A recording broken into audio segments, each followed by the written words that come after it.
Okay, friends, what's about to come out is the electric water pageant. It's just going to be a few minutes, but I'm going to give a little narration on what's going on. The water pageant is the oldest parade at Disney. It opened when the park opened in 1971. There's 3 revisions of it. The original ones were made out of wood. They have moved up to aluminum and steel. So what you're going to see is 2 strings, each with 7 barges. Each barge is 30 feet long with 15-foot tongues. That makes each string approximately, give an inch or 2 here and there, 465 feet long. If you were to take both strings and connect them together and put them inside the Contemporary, they would stick out of both ends of the Contemporary Resort. That's how long it is. What you have in Pilot 1 is the first barge, and the 7th barge is Pilot 2. Those 2 guys, they communicate with each other. They have headsets and they talk to each other so they can see what the curve is and what speed they need to use to the engine. The engines are 2 engines in the front on the first barge, and there is an engine in the barge in the last barge. That engine is facing the opposite direction so it can act as a brake. The guy in front, he is the guy that does your animations, he does your radio calls, and he also is the guy who stops the string when needed. So what you're going to see here, they're coming out now. Everything's run by batteries, minus the engines. All that what you see is chicken wire and all the Christmas lights that you see. C7 light bulbs just like you do at home at Christmas time. The sound systems are also mounted on the barges so you can hear the music. And the reason I know all that stuff is because I'm also one of the pilots as well. So, 6 weeks of brutal training. The fun part is wiggling it through to over to Bay Lake when you have to go across by the Contemporary. We actually have to keep the strings 5 feet off of the north seawall.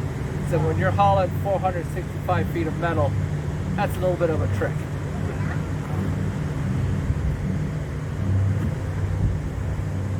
Now you see the last barge here.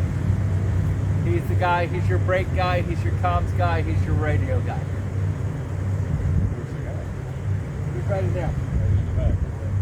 It's a sheet back there today. So.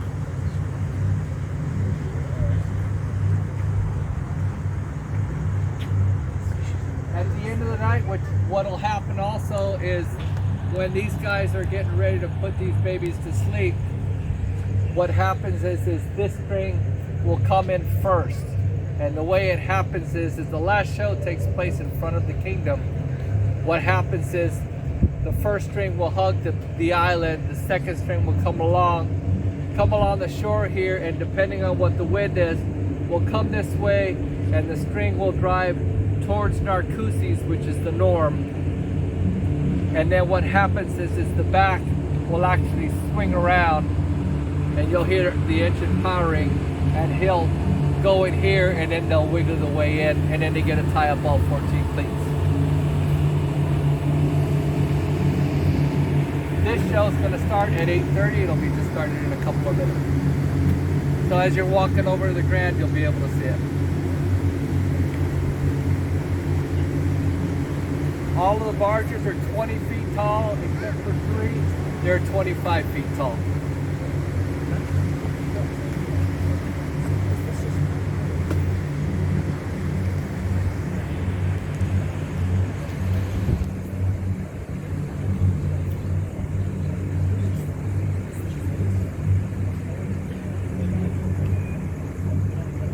Also, all the barges are connected like trailer hitches, and they all have safety chains, so if a hitch does break, the string still can be dragged along.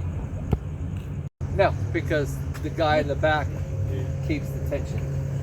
Yeah, it's his job to make sure that it doesn't. Yeah. That's real technical. That's the best technology. What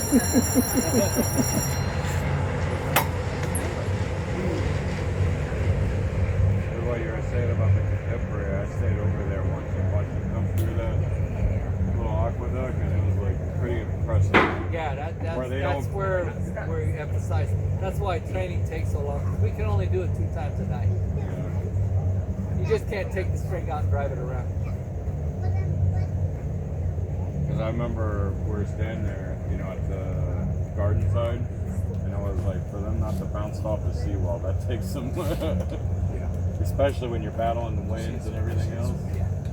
When we have a north wind or a south wind, that's when it gets real dicey going in there, because we have very limited room on what to do. If it's an east-west wind, it doesn't matter because we're going into the wind. But when we have that north-south wind, we have, like I said, it's very limited. So do they ever call it off? Absolutely. Under weather conditions, weather conditions could be wind, weather conditions could be lightning. Okay. We'll operate in the rain, but it's the lightning and the wind that will hold us back.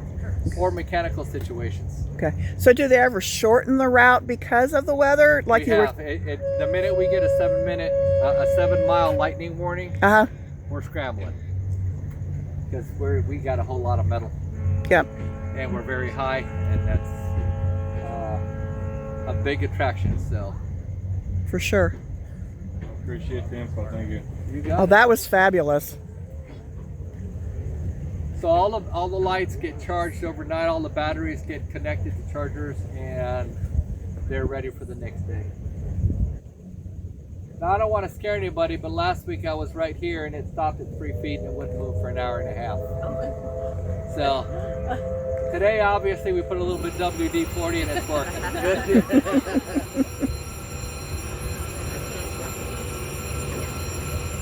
Well, what's nice about Disney is there's always a way around. Yes.